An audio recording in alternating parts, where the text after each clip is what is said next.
Se non vedo uno che non si sacrifica non mette più piedi in campo, questo è sicuro. Arbitri, presidenti o stampa, quando il gioco si fa duro, Mihajlović c'è, sempre. Ai giocatori che addestra, quello che chiede è semplice: carattere, forza e rispetto delle regole, perché certi principi vengono prima di tutto. Certi principi possono farti vincere una partita o salvarti la vita. È la sua personale versione del tremendismo. Un grande campione, un grande allenatore. Dottore, io anche gli imprenditori, no, senza fare paragoni azzardati che non c'entrano con lo sport, però il coraggio dell'imprenditore è fondamentale, no? Il rischio di impresa, a volte si pensa che chi fa impresa arrivi lì, un giorno si mette a un'idea, si siede a una scrivania e incomincia a lavorare, invece c'è da pagare i dipendenti, c'è da costruire delle relazioni, c'è da investire, quindi davvero si rischia l'osso del collo ogni giorno, no? Assolutamente, ma guardi, la strada che divide evidentemente il mondo dell'agonismo, dello sport, da un mondo di impresa, non è poi così tanto distante in realtà, perché nella stessa misura ci vuole impegno, ma soprattutto bisogna avere chiari gli obiettivi che si vogliono raggiungere. Non è più il momento dell'improvvisazione, forse negli anni '80, quando siamo partiti, molti imprenditori di noi sono partiti negli anni '80, andava bene avere il coraggio di improvvisare. Ricordo il primo giorno all'università si parlava di edonismo reganiano, no? Si pensava che tutto ciò che fosse bene per le persone era bene per tutti. Poi abbiamo visto i danni che abbiamo creato con quella sorta di mentalità. Tuttavia negli anni '80 il Veneto è diventato grande, nascevano le zone industriali come i funghi, è passato purtroppo quel tempo lì, nonostante quel momento lì sia servito, è stato propedeutico per poi creare una classe, come dire, di imprenditori che comunque hanno fatto anche qualche problema, ma hanno creato la ricchezza del Veneto portandoli ai massimi livelli possibili. Eccoci, quindi non c'è più l'improvvisazione nel mondo dell'impresa, c'è lo studio, c'è la pianificazione, ma soprattutto c'è la necessità di far crescere i propri dipendenti. Poc'anzi non ho parlato della mia azienda, che è un'azienda anche molto giovane.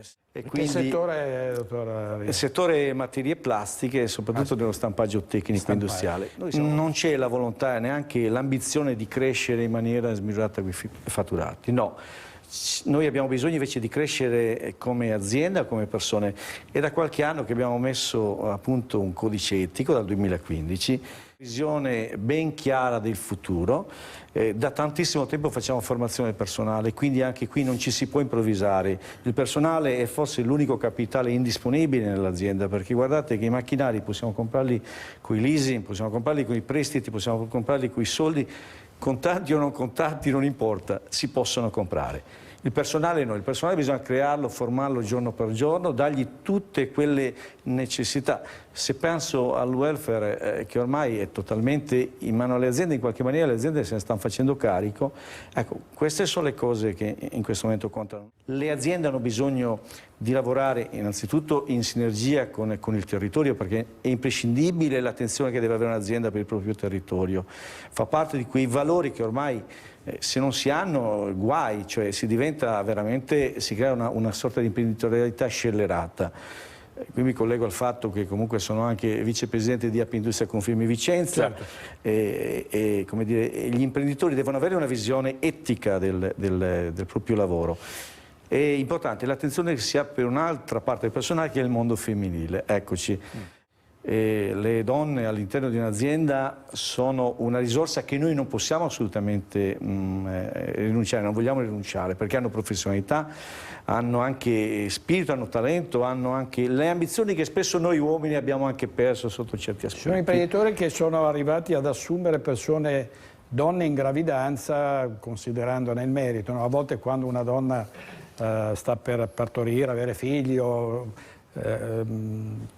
diciamo è in una fase in cui potrebbe avere figli, viene esclusa, no? Ci sono imprenditori che invece le assumono Ma vede, è questa proprio la visione etica del lavoro, cioè il valore del lavoro passa attraverso il rispetto delle persone, ma soprattutto il rispetto di questa parte importante della società, che sono i figli. Signori, se non facciamo figli la nostra società è destinata a morire.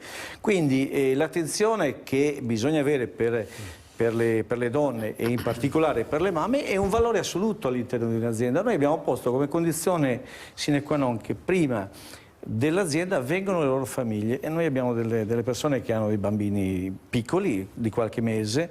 È evidente che se il bimbo sta male loro non sono obbligate a venire a lavorare.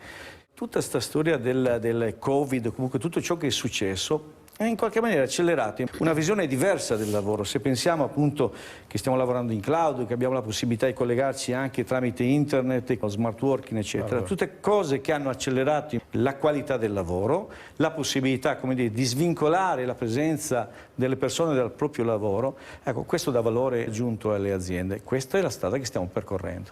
Non c'è dubbio.